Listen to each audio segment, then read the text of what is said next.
वज़ीर-ए-आज़म इमरान ख़ान चयो त अफ़ग़ानिस्तान में अमुन असांजी तरजीह आहे। अफ़ग़ान सदर जी पाकिस्तान ते नाकारी किरदार वारे इल्ज़ाम ते अफ़सोस थियो। पाकिस्तान में बदअमनी जो सभ खां वधीक असर पाकिस्तान ते थिए थो। पाकिस्तान वधीक पनाहगीरनि जो पार बर्दाश्त नथो करे सघे। ख़िते जी अमन ऐं सलामती सभ खां अहम आहे।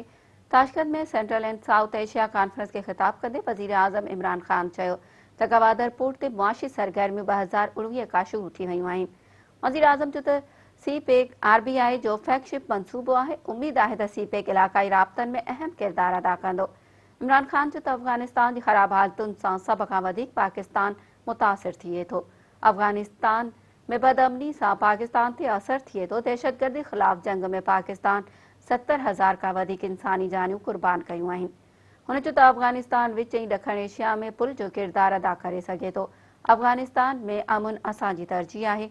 असां अफ़ग़ान मसइले जो सियासी हल चाहियूं था। वज़ीर-ए-आज़म चयो त अफ़ग़ान सदर पाकिस्तान ते नाकारी किरदार जा इल्ज़ाम हया। अफ़ग़ान सदर जे इल्ज़ामनि ते अफ़सोस थियो। पाकिस्तान ते इल्ज़ाम नाइंसाफ़ी आहे। इमरान ख़ान चयो त पाकिस्तान तालिबान खे ॻाल्हियुनि जी मेज़ ते आणण लाइ हर मुमकिन कोशिश कई। पाकिस्तान वधीक पनाहगीरनि जो पार बर्दाश्त नथो करे सघे। हुन वधीक चयो त पाकिस्तान ऐं भारत विच में वॾो मसइलो कश्मीर जो आहे।